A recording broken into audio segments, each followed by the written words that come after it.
Halo semuanya, selamat pagi dan selamat hari Senin. Oke, balik lagi ya kita lihat di sini. Wah, ini hati-hati guys, ya.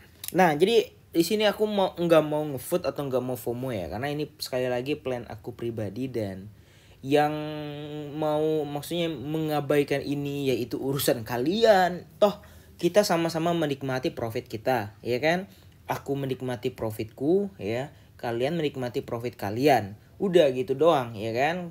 Dan ketika loss aku nggak minta kalian nggak minta kompensasi dari aku, dan ketika cuan juga kalian nggak bayarin aku, ya kasih presentasi untuk sinyal aku enggak, ya. Kita masing-masing aja guys. Di sini aku buat plan karena aku ingin menjadi historical gitu. Jadi wah, ini CV udah meramal, bukan meramal sih, menganalisa. Aku bukan peramal guys, tapi aku analis, ya. Nah, maunya sih kayak gitu aja, oke? Nah, jadi guys, di sini ada beberapa hal. Yang pertama adalah Bitcoin sudah overbought banget di time frame 4 jam. Kalau kalian lihat RSI-nya ya, itu udah tembus di level 82. Seperti historical kemarin, ketika Bitcoin di level RSI yang sama, dia akan langsung turun dan cukup lumayan. Nah, waktu itu di sini ya, ya. Kemudian dia mengalami penurunan dari 73 sampai dengan di 66, yang artinya kurang lebih sekitar hampir $7.000 penurunannya gitu, ya. Kemudian ini di time frame daily kita lihat juga ini sudah cukup berbahaya. Kenapa? Karena RSI-nya juga low. Sudah di level 79, hampir di level 80 guysku. Jadi ini jujur aja ini sesuatu yang sangat-sangat mengerikan untuk short term ya. Ingat tanda kutip untuk short term. Tapi kalau misalkan dia turun retest entah ke 79 ataupun 78 ataupun dia ke 75 sebagai max retestnya, itu akan memunculkan spekulasi yang sangat-sangat seru lagi. Jadi ya Bitcoin ini belum kehabisan nitronya untuk melanjutkan kenaikan dan pom-pomnya kayak gitu, ya. Nah, tapi so far sih kalau kita lihat di satu jam juga di sini udah ada triple bear div ya. Kalian lihat ini ada double bear div tadi malam. Ya, double bear div, tiba-tiba ada sedikit penurunan ya. Ternyata dia mau ngeretest Fibo dan bahkan Fibonya aja nggak kejemput guys. Langsung dibanting satu hammer di situ. Kenapa seperti itu, Bang? Yes, volume mengalir dengan sangat keras dan kencang. Udah itu doang, alasannya nggak ada yang lain ya. Oke, paham ya sampai detik ini ya. Kemudian di sini kalau kalian perhatikan bear div-nya ada 3 lapis, Pak, ya. Nah, karena setiap itu dia bikin higher. Ya, kita fase di mana Bitcoin mengalami harga tertinggi terbaru sepanjang sejarah setiap hari. Ini gila gitu. Ya. Nah, kayak ini persis sih kayak pergerakan emas di beberapa bulan yang lalu ya, yang harga tertinggi terus, ATH terus kayak gitu ya.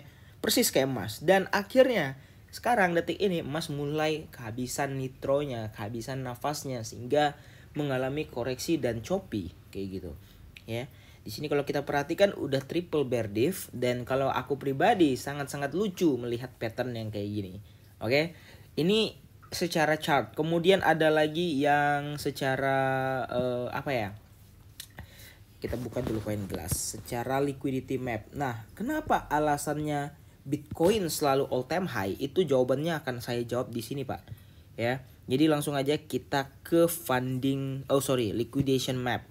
Nah, jadi ini kenapa BTC bukan yang kayak gini guys. Bentar ya.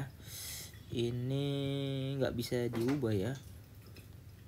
Nah, kita pakai yang biasa aja liquidity map. Oke, kita buka dari yang di sini. Sini udah aku share sih. Nah, jadi liquidity map itu di sini kalau kita perhatikan di atas itu udah nggak ada ordernya, Pak. That's why di 81.000 mau dia ke 83 atau 84 dia bakal tetap nanjak. Kenapa? Isinya kosong, Pak. Order orang pesan sell aja di situ, nggak ada blok-bloknya. Ya kan? Ya logikanya di all time high itu 99% itu orang pasti profit. Yang nggak profit siapa? Ya orang yang baru beli di detik itu, ya pasti kemungkinan belum profit. Ada juga yang mungkin udah profit gitu, ya.